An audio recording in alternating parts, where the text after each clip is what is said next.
Welcome, friends. Today, we're diving deep into one of the most influential self-help and business books of the 21st century, The 4-Hour Workweek by Tim Ferriss. This book was first published in 2007, and it completely shattered the traditional idea of what a successful career looks like. It challenged the notion that you need to work 40, 50, or even 60 hours a week to be successful, wealthy, or fulfilled. Tim Ferriss wrote this book after he hit a complete burnout running his own supplement company. He was working 14 hours a day, sleeping under his desk, and making good money but feeling absolutely miserable. So he asked himself a question that most people never dare to ask. What if I could live my dream life right now, without waiting for retirement? The answer he found became this book. And today, I'm going to walk you through every major concept, framework, and lesson from the 4-Hour Workweek, so you can decide what ideas you want to apply in your own life. Let's get started. Part 1. D is for definition. Chapter 1. Cautions and comparisons. The book opens with a warning. Tim Ferriss says most people play it safe. They follow the conventional script: go to school, get a stable job, save money, and retire at 65. But here's the problem with that plan. By the time you're 65, your health is declining, your energy is low, and the adventures you dreamed about feel out of reach. Ferriss introduces us to two types of people. The first group he calls the deferrers, people who delay life. They postpone happiness, adventure, and freedom until some future date. I'll travel when I retire. I'll follow my passion after I get promoted. I'll spend time with family once this project is over. Life keeps getting deferred. The second group he calls the new rich people, who design their life around freedom now. They don't wait. They create systems that give them time, money, and mobility all at once. The big insight here is this: retirement is not a goal, it's a form of worst-case insurance. If you enjoy what you do, why would you want to stop completely? And if you don't enjoy it, why are you spending 40 years doing it? Chapter 2. Rules that change the rules. Ferriss argues that most of the rules we follow in life and business are not laws of nature, they're just assumptions. And when you challenge those assumptions, entirely new possibilities open up. He gives the example of the Chinese national table tennis team. For decades, competitors assumed you had to play right-handed or left-handed in certain ways. But when athletes started using unconventional techniques, they dominated the game not because they were stronger or faster, but because they broke the assumed rules. He also introduces a powerful concept here. Being good at your job is not enough. You need to ask yourself, am I playing the right game? Most people get better and better at a game that doesn't actually reward them with the life they want. Key idea: don't follow a map that leads somewhere you don't want to go, no matter how well you follow it. Chapter 3. Dodging bullets. Fear setting. This might be the most important chapter in the entire book. Ferriss introduces a concept he calls fear setting, and it's inspired by Stoic philosopher Seneca. Most people are paralyzed by fear: fear of failure, fear of judgment, fear of losing stability. But Ferriss says the problem isn't fear itself, it's that we never rationally examine our fears. The fear-setting exercise works like this. Take a decision you've been afraid to make. Then write down answers to 3 questions. First, define the absolute worst-case scenario if you take this action. What is the very worst thing that could realistically happen? Second, what could you do to prevent those worst-case scenarios from happening, or to reduce their likelihood? Third, if the worst-case did happen, could you recover? How? How long would it take? When you write this out honestly, you almost always realize that the worst case is not nearly as bad as you imagined. It's very unlikely to happen, and even if it did, you would survive and recover. He also flips the fear equation. Instead of asking, what if this goes wrong? Ask, what is the cost of not taking this action? What is the cost of staying in a job you hate for another 10 years? What is the cost of never building that business? What is the cost of never traveling? Inaction is not safe. Inaction has a massive cost, and most people never calculate it. Chapter 4. System Reset. Being unreasonable. Ferriss challenges us to question our reasonable assumptions. Society tells us to be reasonable, set realistic goals, expect normal things, live a normal life. But he argues that being reasonable often means settling for far less than what's actually possible. He shares a fascinating insight about goal setting. Moderate goals and extreme goals require nearly the same amount of effort, but extreme goals attract far less competition because most people never dare to pursue them. For example, if you want to become a decent tennis player at your local club, thousands of people are competing for that. But if you want to become a champion in some obscure specialized sport, almost no one is trying. The path to the extraordinary is often less crowded than the path to the ordinary. His advice: set goals so big and specific that they almost seem unreasonable. Then work backwards to figure out how to get there. The specificity of a dream is what makes it achievable. Part 2. E is for elimination. Chapter 5. The end of time management. Now we enter one of the most practically valuable sections of the book. Ferriss introduces us to 2 timeless productivity principles that completely change how you approach work. The first is Pareto's Law, also known as the 80/20 principle. Vilfredo Pareto, an Italian economist, discovered that roughly 80% of results come from 20% of efforts. In business, 20% of your customers generate 80% of your revenue. In personal productivity, 20% of your tasks create 80% of your value. The exercise Ferriss recommends: ask yourself, which 20% of activities or people are responsible for 80% of my results? Then figure out how to do more of those things. Equally important, ask which 20% of things are causing 80% of your stress, problems, or wasted time and eliminate them. The second principle is Parkinson's Law. Work expands to fill the time allotted to it. If you give yourself a week to complete a task, it will take a week. If you give yourself 2 days, it will take 2 days. If you give yourself 2 hours, it will take 2 hours. The solution is to artificially compress deadlines. Give yourself less time than you think you need, and you'll be amazed how focused and productive you become. The sense of urgency eliminates all the procrastination and perfectionism that normally eats up your time. Chapter 6. The Low Information Diet. This chapter is as relevant today as ever, perhaps more so. Ferriss argues that most information we consume is not just useless, it's actively harmful to our productivity and mental clarity. He challenges you to ask, will this information help me take action today? If the answer is no, you probably don't need it. His prescription is radical. Go on a complete information fast. Stop reading the news for a week. Stop checking email more than twice a day. Stop consuming content that doesn't directly serve your most important goals. He calls it selective ignorance. The most successful and productive people are often extremely selective about what information they let into their minds. They're not consuming everything, they're filtering aggressively. He also makes a point about interruptions. Every time you're interrupted, whether by email, social media, a colleague, or a notification, it doesn't just cost you the time of the interruption. It costs you the mental recovery time needed to return to deep focus. Research shows this can be 20 to 30 minutes per interruption. The solution: batch your communication. Check email at set times, maybe 11 a.m. and 4 p.m. Set an out-of-office reply explaining your communication policy. Create a system that protects your uninterrupted work time. Chapter 7. Interrupting interruption and the art of refusal. Building on the previous chapter, Ferriss gives specific tactics for eliminating interruptions. First, he talks about the art of saying no. This is harder than it sounds. Most of us are trained to say yes to meetings, requests, favors, commitments. We say yes because we want to be helpful, or because we fear the social awkwardness of saying no. But every yes is a no to something else. When you say yes to an unnecessary meeting, you're saying no to focused work.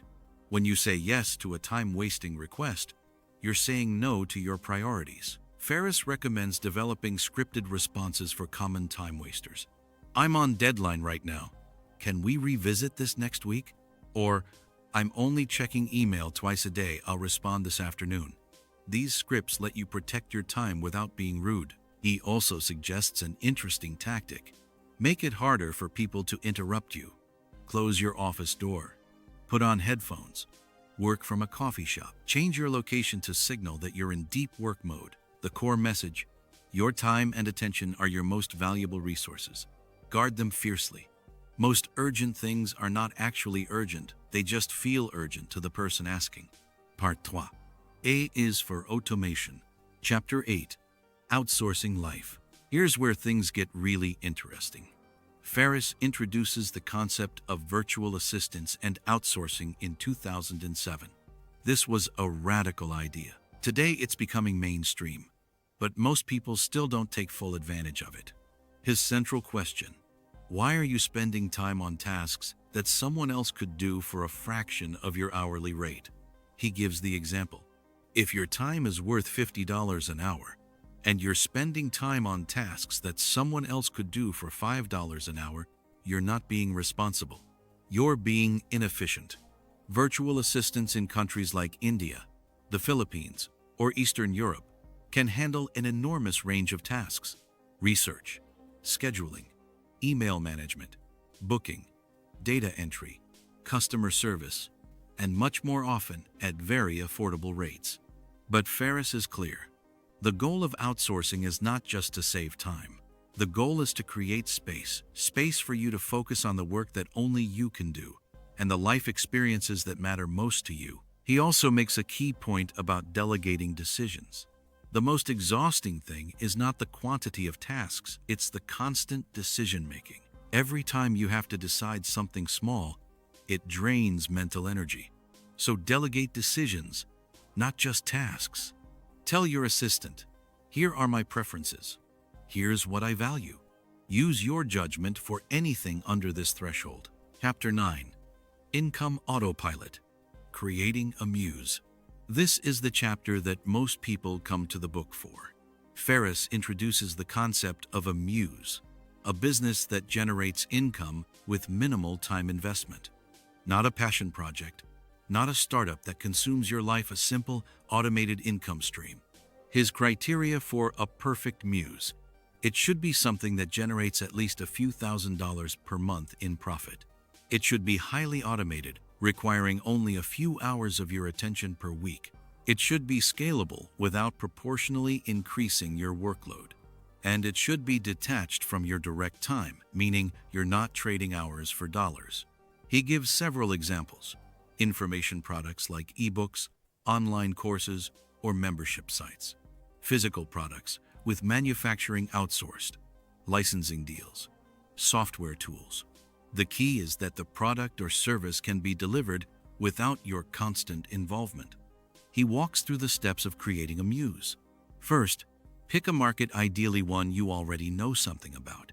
Second, create a product that serves that market. Third, test the idea cheaply before investing heavily. Fourth, automate the delivery and customer service. Fifth, step back and let it run. He's very honest here. Building a muse is not effortless. It takes work up front. But the difference is, you do the work once, and it pays you repeatedly. His famous phrase, build systems, not jobs. If removing yourself from your business causes it to collapse, you don't have a business. You have a job. A very expensive, complicated job. Chapter 10. Disappearing Act. How to escape the office. What if you're not an entrepreneur? What if you have a traditional job? Can the 4-hour workweek principles still apply? Ferriss says yes, and this chapter is for employees. He describes a strategy for negotiating remote work from a traditional employer. The key insight: most employers care about results, not presence. If you can demonstrate that you're more productive working from home, many employers will allow it. His suggested approach: first, make yourself indispensable. Become the most reliable, high-output person on your team. Second, create a reason to work remotely temporarily, maybe a family situation or an experiment. Third, while remote, dramatically over-deliver. Show your employer concrete proof that your output increased when you worked from home. Fourth, leverage that proof to negotiate a permanent arrangement. This negotiation is easier than most people think. Employers don't actually want to manage where you work, they want results. Give them results, and the where becomes negotiable. He also addresses the fear of job loss. If your employer fires you for being more productive remotely, they've done you a favor. You've just been pushed towards something better. Part 4. L is for liberation. Chapter 11. Beyond repair. Being polar. Now we reach the final section, liberation. This is about designing a life you actually want to live. Ferriss introduces the concept of mini-retirements, extended periods of travel, exploration, or sabbatical throughout your working years, rather than one big retirement at the end. The idea, instead of waiting until 65 to travel and relax, take a month off every year, or spend 3 months abroad, or live in a different country for a season. Do this repeatedly throughout your life, while you're young and healthy enough to enjoy it fully. He also challenges the all-or-nothing thinking that traps people. Most people think, I'll either have a successful career or I'll have adventures. I can't have both. Ferriss says, this is a false choice. With the right systems, you can have income and freedom simultaneously. The key is to separate income from location and time. Once you've automated your income and work can be done anywhere, you're free to live anywhere. Chapter 12. Filling the void. Adding life after removing work. Here's a chapter that most productivity books never address, and it's crucial. Ferriss is honest. When he first created his automated business and stepped back from the daily grind, he expected to feel amazing. Instead, he felt lost, purposeless, and even depressed. He had removed the thing that had been giving his life structure and identity, and he hadn't replaced it with anything meaningful. This is a warning he gives to everyone pursuing the 4-hour workweek dream. Freedom is not the goal. Freedom is the canvas on which you paint a meaningful life. But you have to figure out what goes on that canvas. He encourages readers to think about, what would you do if money and time were no longer obstacles? What challenges excite you? What would you pursue purely for the love of it? His prescription: fill your freed-up time with activities that require skill development, meaningful contribution, or genuine challenge. Things like learning a new language, mastering a sport, doing volunteer work, creating art, writing a book, building something in your community. The happiest people are not those with the most leisure. They're people who feel they're growing, contributing, and engaged with meaningful challenges. That's what needs to replace the grind. Chapter 13. The Top 13 New Rich Mistakes. Ferriss wraps up with a list of the most common mistakes people make when trying to implement the 4-hour workweek lifestyle. Let me walk through some of the most important ones. Mistake 1. Losing sight of dreams and falling into work for its own sake. It's easy to get caught up in optimizing your business and forget why you were optimizing it in the first place. Mistake 2. Micromanaging and, as a result, doing all the work yourself. If you're outsourcing but then checking and redoing everything your assistant does, you haven't actually freed yourself. You've just added a layer of stress. Mistake 3. Striving for endless perfection rather than good enough. The perfect is the enemy of the good, and in business, good enough and shipped beats perfect and delayed almost every time. Mistake 4. Believing that your product or business model can't be replicated. Almost any business model can be copied. What can't be copied as easily is your execution, your brand, and your relationships.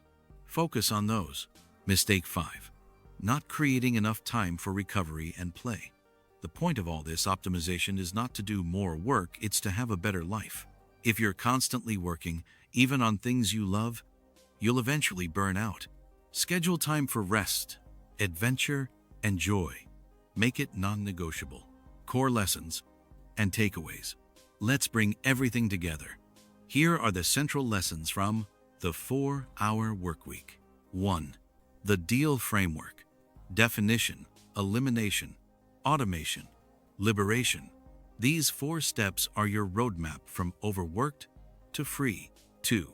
Redefine success. Success is not just money or status. Success is having the time, money, and freedom to live on your own terms. 3. Fear setting. Define the worst case, prevent it, accept it. Then ask, what is the cost of not acting? Inaction has a price too. 4. 80 over 20. Everything. Find the 20% of activities producing 80% of results. Do more of those. Eliminate the rest ruthlessly. 5. Automate income. Create a muse, a business that works without your constant presence.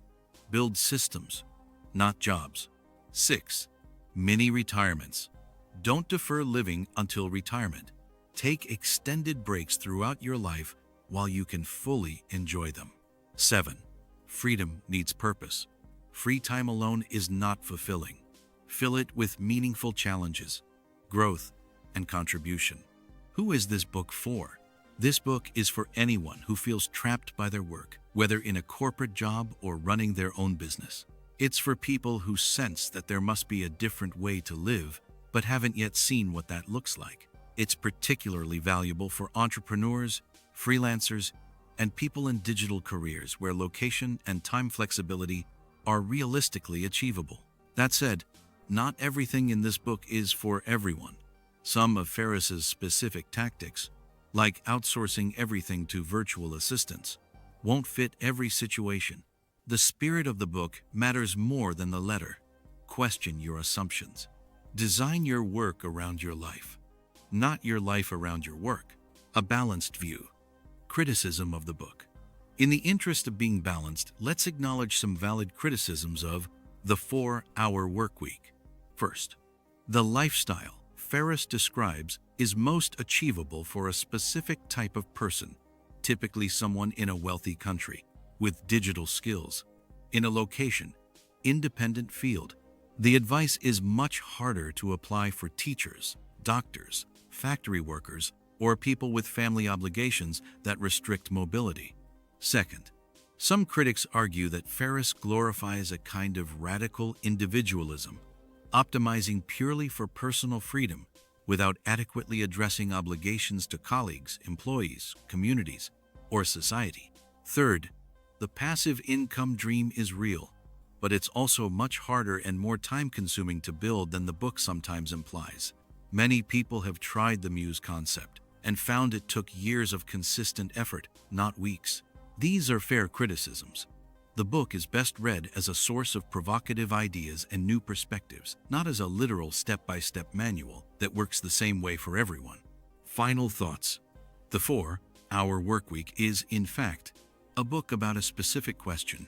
What does a good life really look like, and are you creating it? Tim Ferriss isn't telling you to literally work 4 hours a week. He's telling you that the standard way of life, work hard for 40 years, then live, is a choice, not a compulsion, and that other choices exist. Whether you follow his advice completely, partially, or simply use it as a mirror to reflect on your own thinking, this book has the power to change your thinking about what time, freedom, and work really are for. This book will leave you with the most important question. Are you living your life, or are you waiting for it to begin? That's what the real 4-hour workweek is all about. No schedule, just a thought. Thank you.